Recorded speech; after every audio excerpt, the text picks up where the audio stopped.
change up my mic sensitivity. Yeah. Cock of the walk. Wanted to talk to you about that right there. Yeah. Keep it this high.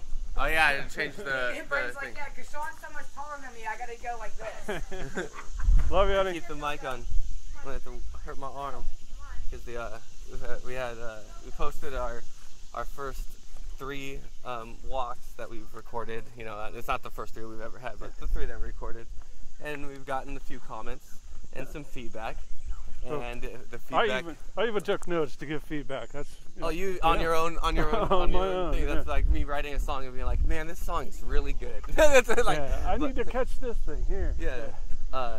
So the feedback. So we'll start with that. Since we did say if people had comments, we'd want to hear them. So I think that it's only appropriate to do that. So the first was. That's what I wanted to end with. But I'll start with it. That's all good. It was mic sensitivity and picking up our voices and it being too low. Now when I put it into my earbuds, it was normal, but when I heard it on a phone speakers, it was low. How do I change that? I honestly don't know. I'm not too tech savvy. All I'm doing right now is turning up the mic sensitivity on the Tascam to like an 8, and if it peaks the mic, the catch-22 is if it peaks the mic, the whole walk is ruined. Yeah. So do I want it to be low and turn it up, or do I want it to be too high and absolutely a horrible thing to listen to? Well, let's say that cricket in the tree or the chirping in the trees. Pick that shit up. Yeah. Here's what I say: take the risk, turn it up. All right. So I'll just watch the peaker because it has a thing right here that says peak.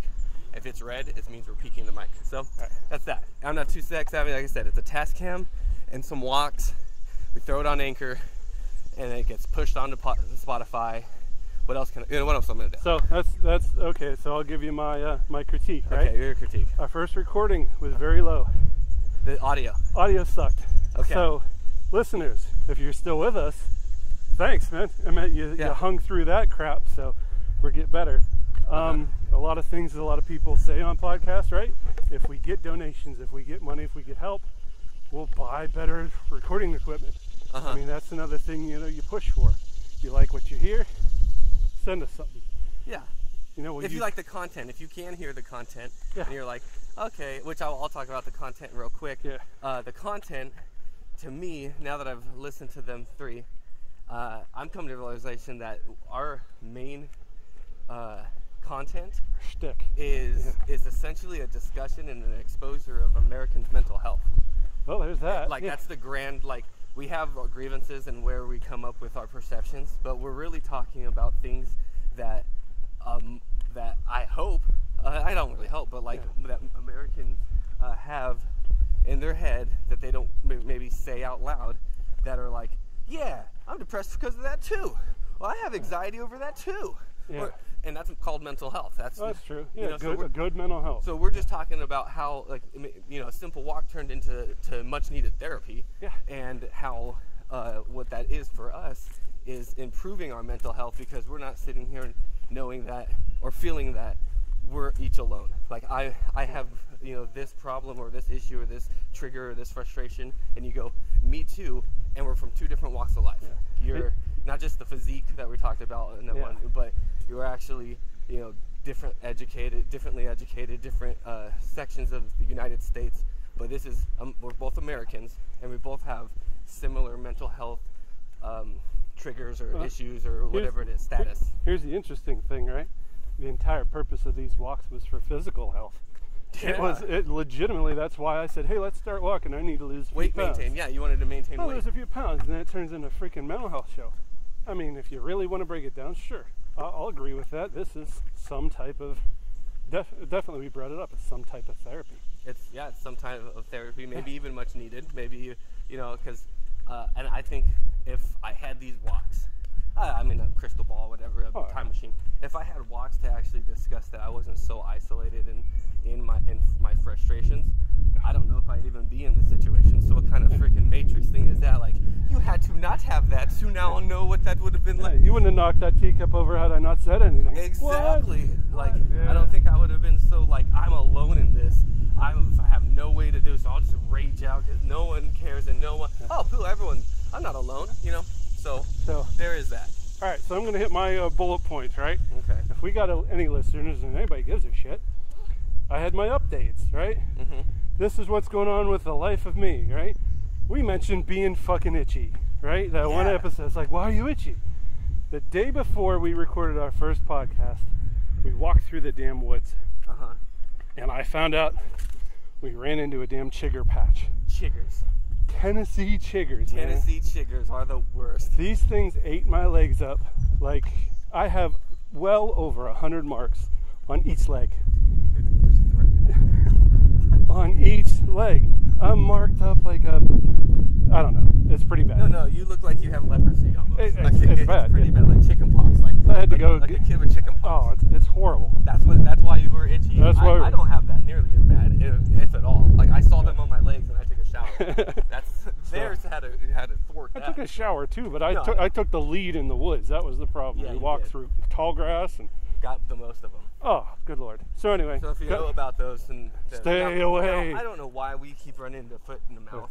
Okay. Yeah. Now, obviously, chiggers is a technical, like, it's a word. It's not. We're not making that up. That's what you look it up on. Larval insects of some type of. So how come when we're saying that word though, we're just like, oh man, Tennessee chiggers are the worst. You gotta look around. You have to look around because there's two black people just staring coming out of their garage, and I don't know if they heard the whole word, if they even understand that is a word. Yeah. But boy, did we just get a nasty look. Yeah. What was like? That was just like the romance beers over there, and nice dog. Nice dog. Yeah. Nice. That's a pretty girl. What? Like, what is this? Tennessee chiggers. Oh, there's a real thing. Tennessee chiggers. They actually bury into your skin. No racistness about it. They're like. So update number 1. Okay. Yeah, I got medicated. I'm doing fine now. If you care. If you care. If you care. And you probably don't. Probably don't. I hope I would die from that. Okay. For the listeners, update number 2. We bought that car from a friend of a friend. Oh yeah, you're saying that your car's in the shop, so now you're gonna buy someone else's car that might be a problem. And bought the car. It's okay. Okay. It's a used car. On a scale of 1 to 10, it's a 5. It's a 6.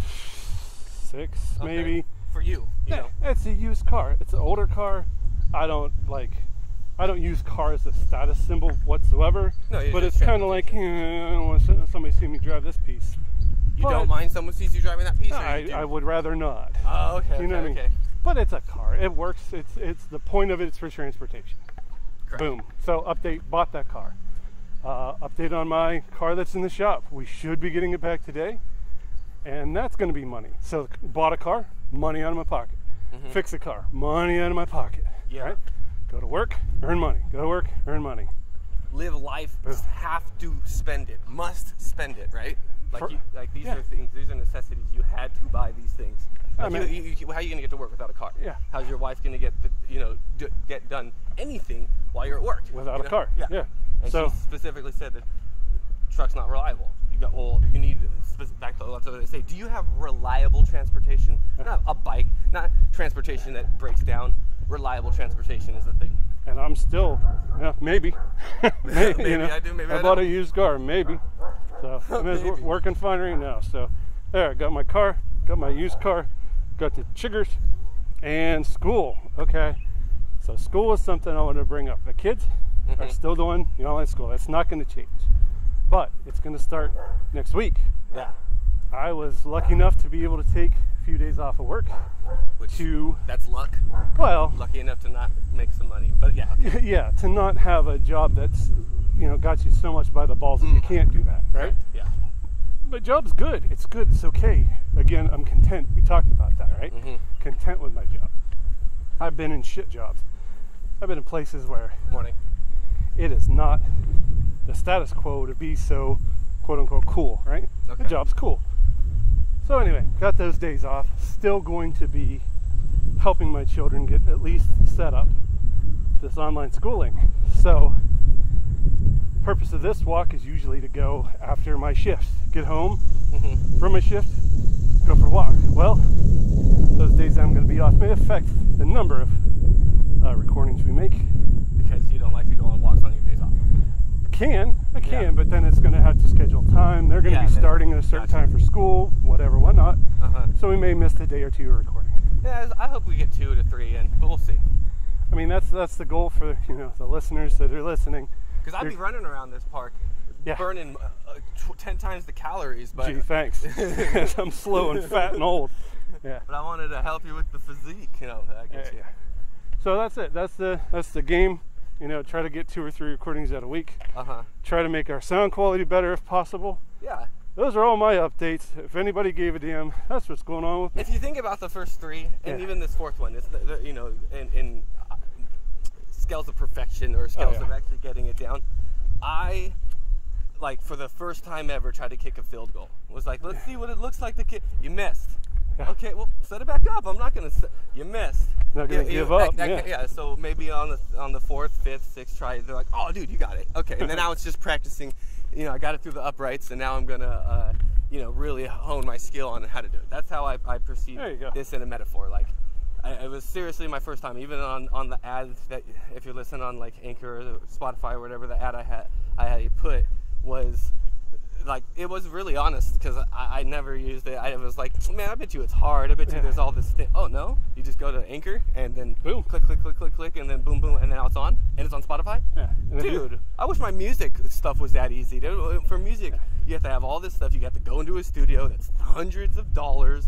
You have to have some engineer mix and master it, and if you can't pay him very much, you know, that could be thousands of dollars. Or you get a crappy recording. Yeah, right? They can't polish a shit to make it look like gold. It's just still going to be a polished shit, like that kind of mentality.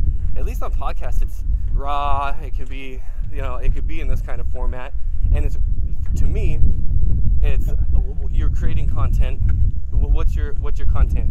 Mine was at first like, hey, here's, you know, a walk and talk, and now it's like, here's how I think my mental health status is, and I'm getting more insight on my mental health status and yours, and hopefully if, you know, people listen, they go, mine too, or, you know, which, okay, just talk about that now. Next comment that we had from Miranda on our YouTube was a comment about how you're, I don't know if it's yours or mine, or both of ours, pessimistic. Very pessimistic attitude, and if you're gonna live your life with this attitude, expect it to be crap. You can, I mean, life is a perception, and if you're just gonna perceive your life as down in the dumps day in and day out, then expect your life to be down in the dumps day in and day out. Okay, what do you think about that? So a pessimistic view of being a pessimist, right? Okay. So you want me to live in a Pollyanna world where everything's sunshine and roses, and when it's not, oh, that's okay too. Yes. No, that's bullshit. I'm sorry, I can be a pessimist. I try to not take criticism too deeply, but I'm a staunch believer that if I want to be negative, God damn it, I'm allowed to be negative. Okay. You're kind of, that comment, I take it. Like I said, I want those comments. Right? I didn't tell you before, I just sprung it onto you right now, Boom, I want those comments, but man, okay, what's your reaction? And stop blowing your smoke into my face. Okay, well, I'm done with that shit. Okay. So I worked at this place, okay? That I did work with a Pollyanna, and she was like, oh, it's raining, and that's good for the flowers, yay! And I'm like, no, that means I can't go do what I want to do today. Why are you so negative? And I'm like, why are you so damn positive? And it was okay. And it's okay for her to be positive because a positive outlook is good for the world. But a negative person that has a negative outlook, we can't tolerate that here. And that goes in this world or in this workplace? In that workplace, you know, that was her stance. I can't tolerate you being so negative. But I can't say I can't tolerate you being so positive. Well, that's a negative view. Well, that's a positive view. Stop. Like, who's right, who's wrong? I see. No, I get that point.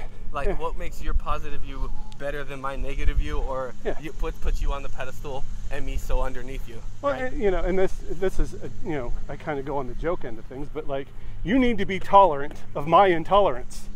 Because you're trying to preach being tolerant, right? You're mad about it, like why won't you understand I'm unhappy? Yeah. But I mean that. So again, if I pull this, you know, view of the world, hey, everything's gonna turn out great, and then it doesn't. Are you supposed to be okay with that? Are you supposed to be like, well, the next thing that comes along will be good? Yeah. I mean, when do you give up? Or where's your like? It's all about your perception. I can't believe you're so negative and you're gonna live your life in the dumps. Now, my kind of to piggyback on what you said, okay? Because I do want to be more optimistic, right? Of course. Who does? I mean, I want to be. And I'm going to try to be, specifically against your pessimistic. If you want to stay in that stance, I'll make it a more conscious effort. Okay, to let me be clear. Let me say this. I want to be clear. Okay, go ahead. Okay, I want to be clear, right? I find joy where joy is to be had. If something good is happening, I revel in the joy. I look for those moments. I love the moments of where I'm happy, and I find things. I find things that make me, enjoy life. Again, we were walking. We see a freaking 8-point buck. It's like, look at that. That's amazing, right? I take a moment, and I live in the moment of being happy, right? But in the moment of like everything else sucks. Most of the time, it does. For you. Like, to me, obviously not to everyone. Some guy sitting in this mansion that he never had to buy because his parents gave it to him. And again, I always, my defense is I'm not negative, I'm real. Okay. And if you don't like that, or if you think that's negative, then I don't think you're being real. I'm sorry. That's my view. That's a good one. So, morning. Hey, good morning. Yeah, we say good morning to almost everybody. Everyone, because they look right into your eyes. They look right at that girl. Scared me, dude. Like she came up quick. Came up out of nowhere. And I think she went. She's like, trucking. Yeah, she's burning. Yeah, we're just walking. My thing was this. Okay, so go ahead. Take your counterpoint. It's if I was to be real, I was in a state where I honestly thought that. And maybe I was delusional, but I was, to me, or maybe I was just optimistic that my marriage was going to work out. Like, I thought that the problems that were between me and my significant other were that of a common, like, this is common ground for what people have to get through in order to have that real cool, envious marriage where you're like, you talk to these old couples and they're like, what is marriage? It's work. It's hard. Yeah, or it's at the very least, it was manageable for you, right? It was. Even the rough times were like, okay, yeah, we'll get through this. Right? And here, I thought, that's what I thought. Yeah. I thought optimistically, like, in the end, we both love each other. We both want what's best for each other. We want what's best for the kids. And we understand we're both individuals who decided to be in a union. Okay? Yes. Wrong. Nope. Fucking wrong, dude. I was being told I love you by a person who specifically with with my in-laws was building a divorce. Man. That's not love, dude. That's not something you do and go, I love you one day. Hey, make sure you file with the police this report that he might be dangerous months before I actually execute this serving him of papers. So you don't do that. You wouldn't do that. And then you wouldn't hide that from someone you love. Like, hey, did you know that your in-laws are behind your back filing police reports just in case? Setting you up. Just to stack the deck. You don't purposely stack the deck. So was I just being too goddamn optimistic? Should I have been more pessimistic? But then does that make you paranoid? Where's the line? Yeah, and I was told by an attorney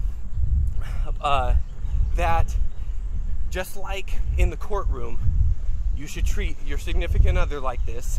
Never ask a question you don't already know the answer to. Yeah.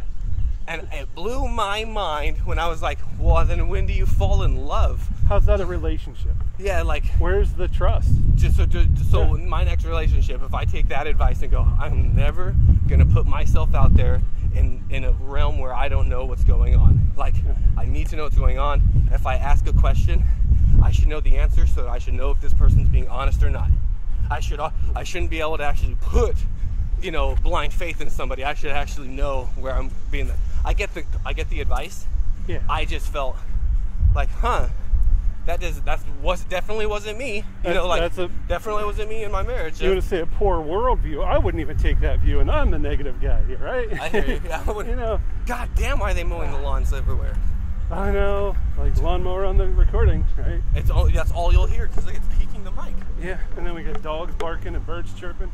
I mean, the ambiance is great. We're not sitting in a studio with headphones and $1,000 microphones, right? No. You might even hear people run by with their pitter-patter of their steps. Yeah. Like I heard some gravel crunching. I thought that was cool. Yeah. Just saying, we legitimately are on a walk. I'm sweating. This is an actual thing. And the heavy breathing comes from us being me being out of shape. I'm sweating. I'm out of shape. I'm getting in shape. So I've been going on these walks with you, and I don't know if I had a scale. I think it's just because I'm getting fat and happy, eating well. I bet you I've been gaining weight. I was thinking about that at work too. Like sponsorship, right? God, I hope Blue Apron doesn't ask us because I can't support something I'm never going to use. I got a good cook at home. You got a really good cook at home. But Blue Apron, I'll try. I'll try your food if you're gonna help us out. Obviously, we need a new task cam. But and this is this is a compliment, and for people who know me, this is a true big compliment. Yeah. Your wife's food is the closest thing that reminds me of my Nana's cooking, the way that she pours love into her food and doesn't use recipes, and it comes out like that's exactly how it's supposed to. Name one meal my wife can't make amazing. I mean, she put Hamburger Helper together, and you're like, this is the best Hamburger Helper I've ever had. Vegetables from a can. These are from a can? Yeah, like, I don't know what she does, man, but that's a compliment. That's a huge plus on why I'm married. No, I'm kidding. No, but definitely. I should have learned how to cook better. God. Yeah. Blue Apron can help you learn how to cook like that. Right? No, it can't. No, it can't. But yeah. But yeah. I wish this guy wouldn't mow his yard in front of right in the middle of my podcast. He's mowing the actual park, dude. That's that takes park hours? Yeah, huge tractor. But so more about you, man, because I think it's important to know about Shaun. Sure. And to learn about Shaun, and we were talking about the difference between you and I mean, I could talk all day about me. I already know about me. Yeah. But where'd you grow up? A little town outside of Pittsburgh, Pennsylvania, actually closer to Erie. It's called Oil City. Oil City, okay. I grew up there thinking, this is a really small town. There's nothing going on here. It's depressing. It's boring. And then, never really got out and saw the world anyway. It's actually a pretty mid-sized town. Compared to the rest of the continental U.S.? Other places I've seen, so a decent-sized little town, and grew up with your parents? Grew up with my parents. Not separated? Still married to this day. Okay. Yeah. You got a preference of who you like more, your mom or your dad? Or just both there? Both the same. Yeah. They're parents. You can't say love my mom, but Dad had a stroke a few years back, which relatively depressing. Pretty. And we got company. So. Yeah, we can walk around this way. Okay, cool. Kind of awkward. No, I get you. But you'll say it for the whole mass media, but not specifically for this gentleman. No, I get you. So, and it was on the stroke thing. I've had people that are grandparents or older who've had strokes. One of them, an in-law, put her right into a facility, like a caretaking facility. Yeah. And I've seen how that affects a family, not just financially, but just like, I want to see grandma. Well, you got to drive all the way out to this one city to see grandma, and it's going to be all like gloomy and sad, and you're not even sure how long she's been left in the room by herself. And then, man. Okay, so I loved you, Shirley. Yeah. So we kind of stepped around that guy. Okay. Cool guy. He's out here every morning. He's the elderly gentleman. Older gentleman with a shirt off. You already know it. You already know who he is because he always has no shirt on. You should come up with a name for him. Just have fun. Shirtless, dude. Shirtless Charlie. Old shirtless, dude. Yeah. Shirtless Charlie. I don't know. That's funny. Yeah, he's a third member of the podcast. But no. So anyway, my father had a stroke, and get personal, get deep, right? Scares the fuck out of me. Scares the shit out of me. Okay. He worked just like me, night shift, punched the clock, did what he could for his family, earned a paycheck, earned a paycheck, paid the bills. That's what Dad was good for. That's how he was a battery. Dad was just like me. Yeah. That's how I feel some days, right? Yeah. Some days I feel like I can be invisible. He was plugged into the matrix, and he was doing a great job at it. I'm walking out from these people with their trucks and boats, man. Some days I feel like I'm absolutely invisible, and the only thing I'm good for is to get up and go to work. And that's not my family's fault. That's not my fault. It's just the way it is. Okay. That sucks, right? And that's how my dad was. My dad worked 30 plus years at a dead-end job, busting his ass on the nights, retired. 2-3 years later, had a stroke. It's like, that's what you worked for? The stroke? That's what you worked for. Your entire life, you worked for 2 years of retirement that you can enjoy. Yeah. That's what you worked for. Pack over this way. And I'm like, I joke to you, I laugh, we kid around, say I'm going to work until I die. Yeah, it's not a joke. That's my reality. That's my absolute reality. We're going to pause here for a second. Yeah, it's not going to pause, it's just going to be picking up. Just when we thought we got it down, I can't wait to put the audio on here and go, here's what happens when you increase your mic sensitivity. You catch every lawnmower and bird and dog. You hear everything. But it is what it is. There'll be another walk another day. So, and I think what the content you're delivering is super personal and super important. Yeah, and again, is that my fate? Is that what I'm afraid of? Is this why I'm so bitter? I promise you it's not, dude. Is this why I'm so bitter? Yeah, because you're so bitter because the story of your life's already been written. It's just you finishing it up because your dad wrote it. He lived it already. You're living. And am I leading my children down the same path? Yeah. The advice of my daughter: do something interesting. So you're not like your dad, But she is 15 years old. 15, working at a part-time job, punching the clock, earning a paycheck. Yeah. I think I provide really well for my kids. She doesn't even need money. No, but she wants that new iPhone or iWatch. I'll buy it for her if she wants it. She wants that new Apple Watch. Maybe that's what she's sick of hearing you complain about the things. I don't know. Maybe, maybe that's rubbing off. Dad sucks about money. He's always griping about money and how he's giving up his time working for money. so much, being so unhappy, whatever. I don't know. It's true. That could be true. And I but can't then am I leading you're her? Not rubbing off on your kids. Am I leading her down the same road? And is she going to work? If you knew you were, if someone said absolutely you are, what would you say?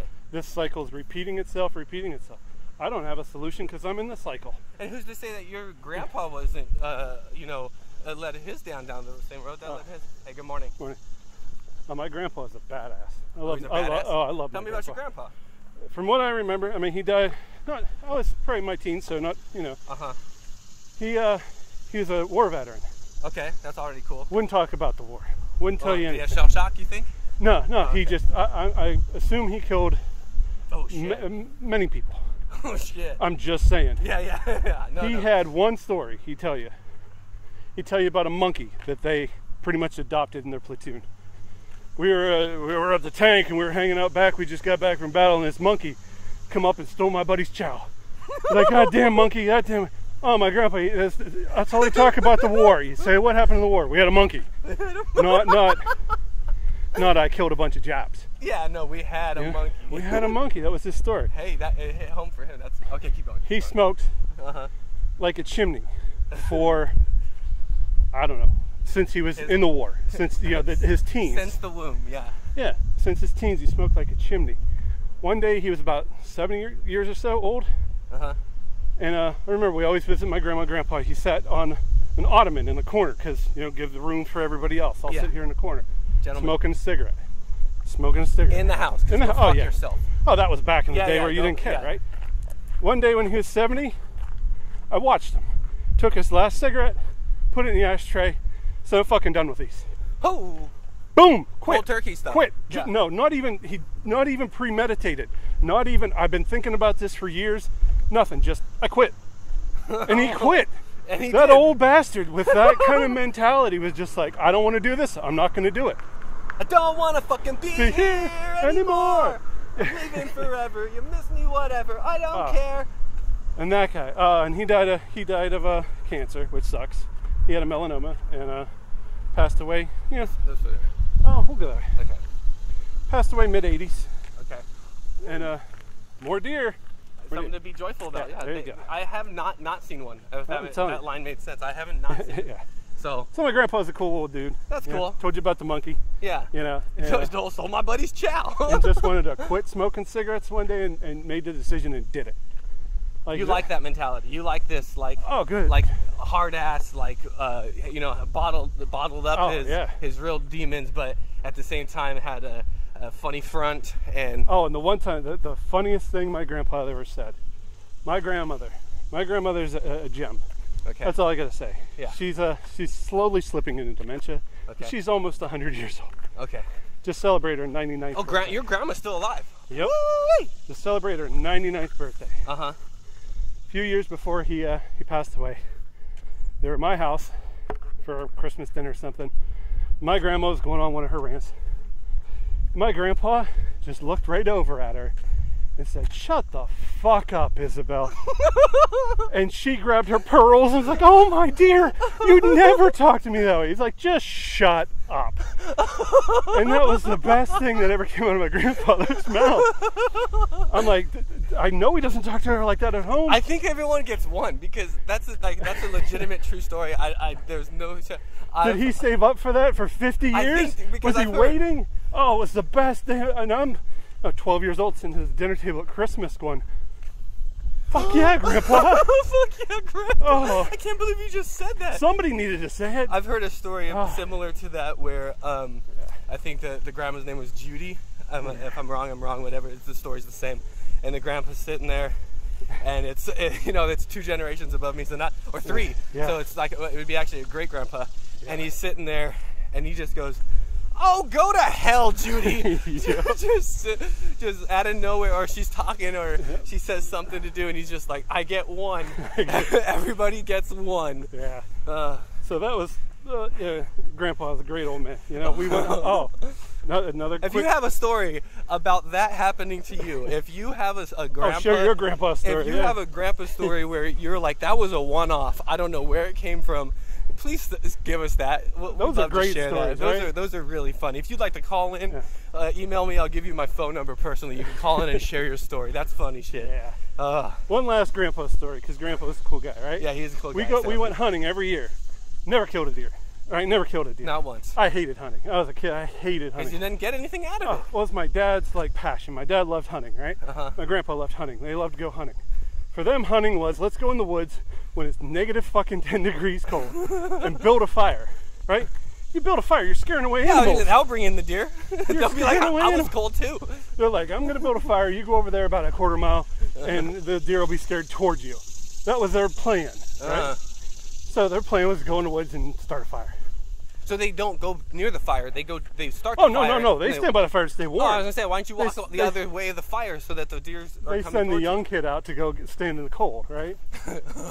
Blow this whistle when you start seeing deer. Oh, it's crazy. So I went hunting one time. After 3 years of hunting, right? This is the end of the story. 3 years of hunting, I was coming back from my half a mile away walk. Come back, and there's probably 5 or 6 doe running in front of us, right? Grandpa pulls up his rifle from the hip and starts taking shots at the deer. Like, we haven't seen a deer in 3-4 years. We've been out here in the freezing cold in the winter. He's back at the war. Oh, I see him in his head. He's taking shots from the hip. He's not aiming. He's not pulling his scope up. The gun's down by his hip. He's just like, "Oh, Charlie!" He's like, kaboom, kaboom, kaboom. Completely miss. I mean, not even close. But you could just see that he probably hadn't fired a gun other than sighting in his rifle. Yeah. In years at a target that was moving. So he was just out there for the shits and giggles. He actually didn't mind not finding a deer. He didn't. Because the first time he saw one, he got thrown back into one of the world wars or something. He went into that mode, man. That was Grandpa. That was Grandpa hunting with Grandpa. Firing from the hip. With a shotgun or like a No, it was a hunting rifle from the hip. Like, you don't shoot a hunting rifle from your stuff. Like it's a quick draw in Old Western. And they're like, draw. Oh, yeah. I don't think I'd be talking about Grandpa today, but shit, there's a couple good Grandpa That's stories. the thing. I know there's a lot of stress in your life right now. One thing I'll say, we don't have to even get in there, it's just a good thing for future reference. Yeah. I always have a friend who's going through the similar situation as me. Oh, yeah. His name's Link and Zelda. And I can explain a lot of things through my Mr. L and Ms. Z. That I may not be able to actually say if it was particularly about me, but man, Mr. L and Ms. Z, someday I'll tell you about their divorce and all the nitty gritty shit that they actually went through in their divorce, because it's not about me, it's about Mr. L and Ms. Z. Yeah. So there's always that concept, right? It's somebody to relate to, yeah. Yeah, so yeah, you know what I mean, right? Oh yeah, I got so but there's a lot of stress out there, and I'm glad that we can go on this walk, which we actually get to wrap up since we're on our last lap and everything. It's good to even get a chuckle, right? Yeah, if you can laugh about the pain, laugh through the pain, it's better than just keeping it in. And then going from the sad reality of my life is my father, you know? Oh, that's where we're at, yeah. You know, going from that to, oh, Grandpa's a great guy, you know, fuck you, Isabel. So shut the fuck up, Shut Isabel. the fuck up, Isabel. Yeah. So I talk about these batteries in the Matrix and everything, and that's just a metaphor for something I feel like I'm fighting against. We talked about that on the first one about Peter Pan. Yeah. And I think, you know, there's that grow up mentality in Peter Pan that I was like, oh my God, like, hey, this is real. I missed it when as a kid, but that's what this story's kind of about if you really want to get deep with it. And I see that with my dad. Like, I didn't see my dad a lot. He was providing, and I think something in me went, I'm not going to be like that, and I'm going to rebel. And it's not that I didn't want to grow up and be productive. It's that I didn't want to punch that clock in a repetition where I felt there was no loyalty at the end. And that's what I felt like that he got. He worked for a company for 30 plus years, and he, you know, for all like the words that kept your head down, you know, like he had kids, so he had 3 specific reasons why he needed to punch that clock. He had, you know, he had family members helping him out with childcare, and he relied on the public school system to take care of them during the day. Like, and I remember, you know, asking him for help for homework. Dad, how do you spell blah? Look it up. Look it up in the dictionary. I don't get that was his answer. You know, like, how do you look? Dad, how do you do this math problem? Didn't they teach you that? Yeah. So see, maybe it's generational, right? Because I don't want to dump on my parents. My parents are great parents. They're still there for me to this day. Did they help you with their schoolwork? For the most part. Okay. For the most part, but my perception as a child was, Mom's got to work, Dad's got to work. Mom's got to work and Dad's got to work. Yeah. Mom worked the evening shift, right? Okay. So get home from school, Mom's not home. Dad's got to sleep because he's got to go to work tonight. So from 6 in the evening to 10 at night, you're by yourself. You know. So that's just normal. That's 2 generations old of stuff, of things that I'm sitting here going, I don't wanna. And they're like, grow up. That's the grow up part. Like, and I'm sitting here like, well, what I wanted to do, if I had my perfect plotting of my life, was to raise my kids from out of the womb to about the time that they went to elementary school, maybe even 1st grade. So kind of get that system down, then start working myself, but not in a job that was like push the clock, in a job that gave even more benefit to the home life. So that's all gone now. So yeah, I want to jam this point home. Go ahead. I'm not just saying don't interrupt, but no, don't interrupt me. I want to jam this point home, right? So my parents were about punching that clock. They were about providing, right? Correct. Providing financially. I never had anything I wanted when I was a kid. If I wanted something, I got it. If it was something big, I got it for my birthday. Something big, I got it for Christmas, right? Correct. I don't think my kids want for anything, ever. They ask for it, they normally get it. They may have to, you know, chuck up the chores a little bit, right? But what I provide for my kids, this hill, this damn hill. This hill is the heavy breathing hill. What I think I provide for my kids that my parents never did for me was, and not that you should be, but I'm my kid's friend. Like, I'm a confidant. I'm someone they can come to when things are bad. I can go to my mom when things are bad, right? But when I was a kid, they were working. If things were bad, I had my grandma next door.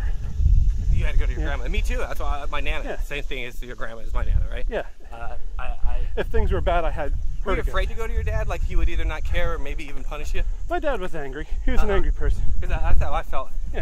Like if I went to my dad, it better be something important. Like this grown-up. I did go to my dad one time. It was because this grown-up neighbor was yelling at me like he was going to kick my ass because I was putting a stick through a fence, and not at his fence, but someone, you know, one of his neighbors across the street fence, and the dog was trying to get at it.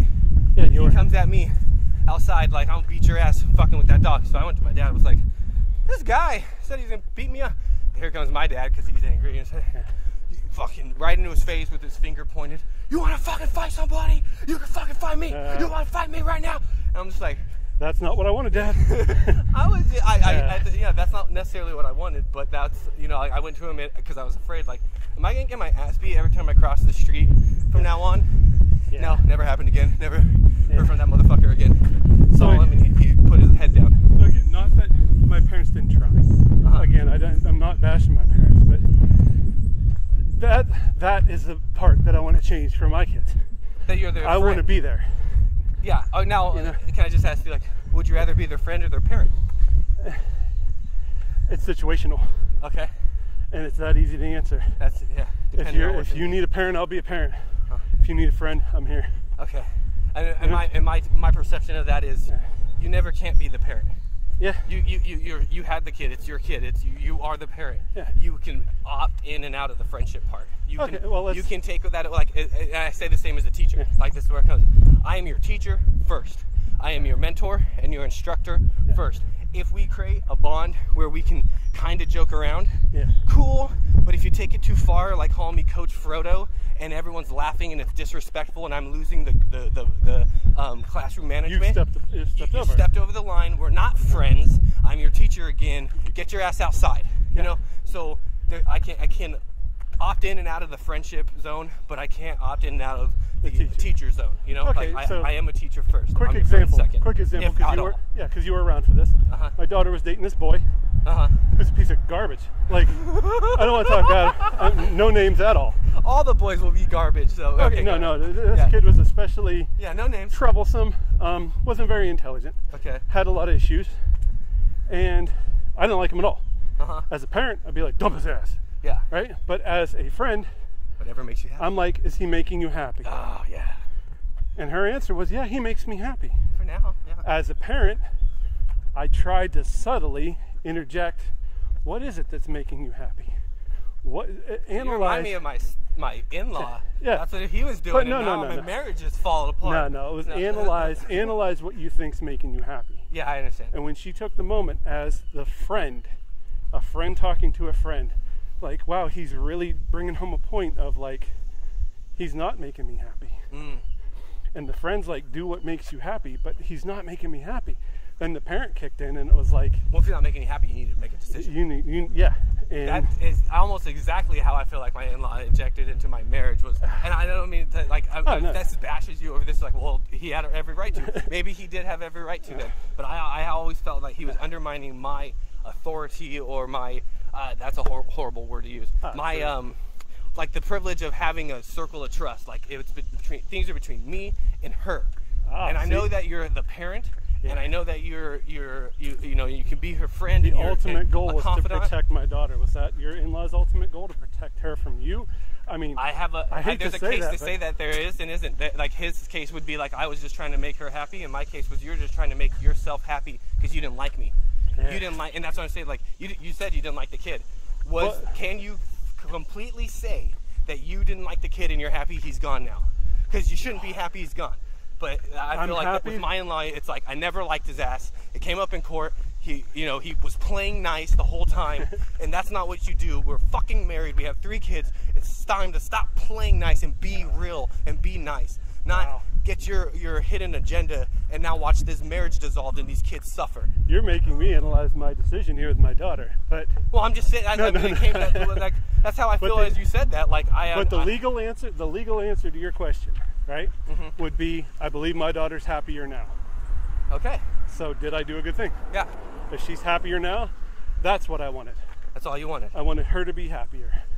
Okay. And if that means he's not around, fine. Fine, means not he's around. Now here's the thing, I got 3 kids with this woman, so it's not that I'm not going to be around. You know, and that's a different situation. Like, this is a boyfriend in high school, or whatever, or middle school, whatever. There'll be another one. There'll be more. This is there will never be another father for your children. This tie. Yeah. You tried to. You wanted her to be happy, or you wanted her to move on, or you wanted me out of the picture because you're sick of me talking smack on your religion or smack on your politics. So you got me gone. I hope you're fucking happy because I'm still around. And what's going to happen when all this, even if I don't tell the kids this, it just comes out in because it's online, or it comes out on this, when they are set now forever at one point to make their own decision on these topics. Even if I never talk to them about it, they're still going to have to at some point or want to know these topics. And it's counterproductive to just say, well, let's just hide it from these kids. Let's just hide what happened between you and your wife and your wife's in-laws and your wife and your family. I think this is my final stance, my final defense, Your Honor. Yeah. Was that if it's in a marriage, in-laws got to stay out.